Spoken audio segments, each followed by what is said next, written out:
Welcome to This Explainer. So, our big goal today, we are going to completely demystify personal wealth building. I mean, let's be real. Personal finance often feels like this giant, overwhelming puzzle. But by using our curated source materials today, we're going to break it all down into a super accessible, logical journey.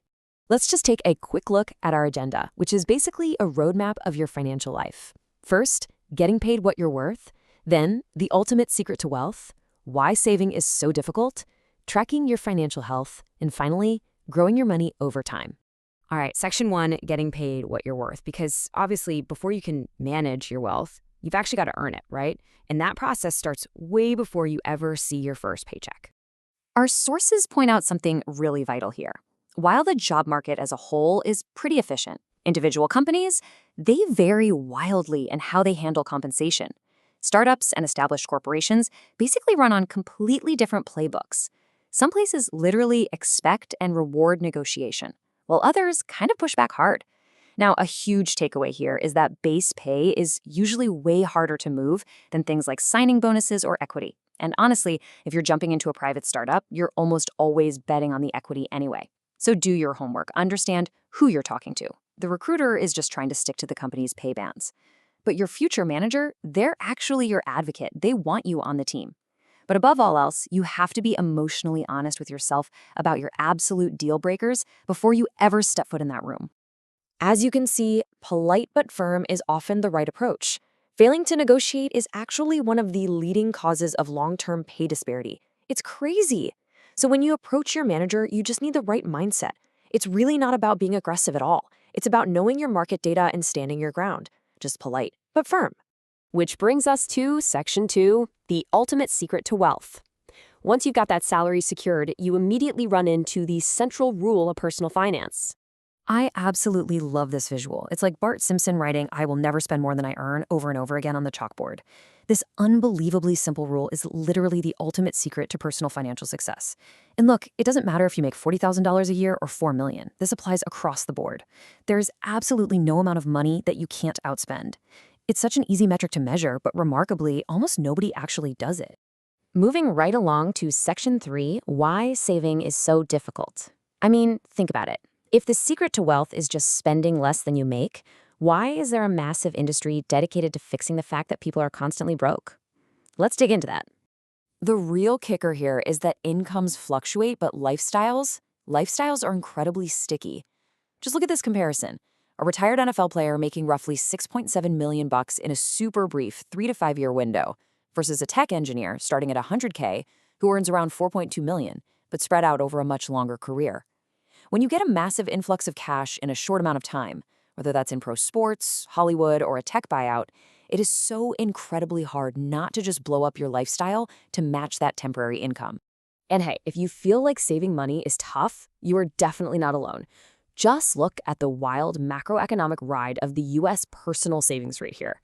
Back in August 2017, it was sitting at 3.6%, then it spiked massively to 32% during 2020, but by August 2024, it plummeted right back down to just 4.8%.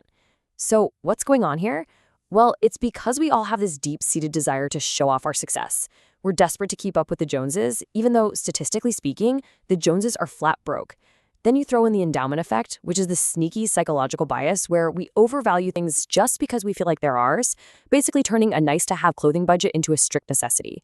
Add in the fact that credit cards make it trivially easy to spend money you don't even have yet, and yeah, it's no wonder savings rates are falling. All right, section 4, tracking your financial health. So how do we actually fight that urge to overspend? We need a rock-solid way to monitor our cash flow. We pretty much all know how businesses operate, right? They use an income statement to report their financial performance over a specific quarter or year. Well, you kind of need to start thinking of yourself as a business. A personal income statement does the exact same thing for you. It's simply a review of a specific time period that includes your income, your expenses, and your savings. This is exactly how you track your true liquidity and actually build a solid personal balance sheet. And this statement is the absolute foundation of your financial plan. If you're generally settled in your living situation, you really don't need some complex, super intense algorithm to make a budget. Seriously, just look at your actual spending over the past 3 months and average it out. It's surprisingly accurate. Just, don't forget to factor in those sneaky annual expenses, stuff like car registrations or that software subscription that hits you once a year. Oh, and a quick sidebar from our sources regarding emergency funds. They are for truly unusual, unpredictable emergencies. They are not for covering holiday gifts just because you didn't plan ahead. Which brings us to our final part, Section 5, growing your money over time. Once you're finally spending less than you earn and your budget is dialed in, it's time to make that cash actually work for you. This is where the magic of investing kicks in. Our sources point to this fantastic, completely free tool from the US government over at investor.gov. It's their compound interest calculator. It's literally 3 simple steps to visualize your future. Step 1, enter your initial investment. Step 2, set your monthly contribution and the time in years. Step 3, punch in an estimated interest rate. It shows you exactly how much your money can grow using the absolute power of compound interest. Honestly, running your own numbers through this is one of the most motivating things you can possibly do.